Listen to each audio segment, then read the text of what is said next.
Hello to my first video on Matlab. Today we will talk about plots. Our first example is to generate a plot of this equation y of x equal e power negative 0.7x sine omega of x, where omega equal 13 radians per second and x is varying from 0 to 15. Our used commands is exponential, plot, title, xlabel, ylabel. Let's begin. First, we will initialize our array starting from 0 to 15 with steps of 0.1. Second, we will initialize our omega with 15.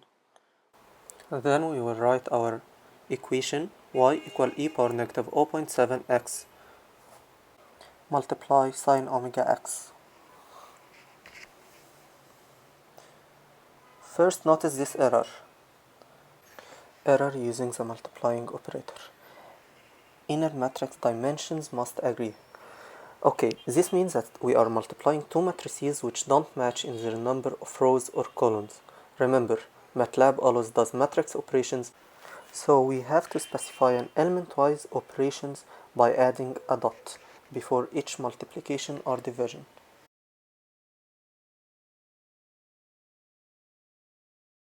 After writing our equation, initializing our variables, let's plot our results using the plot function. We can add a title using the title function as follows.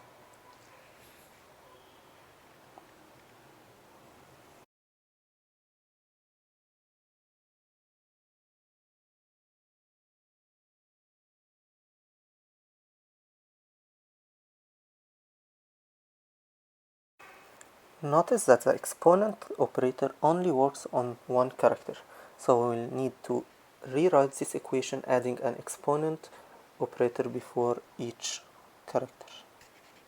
If you want to write omega instead of w, you can just write \omega. To add labels to the x-axis and the y-axis, we use the xlabel function and the ylabel function.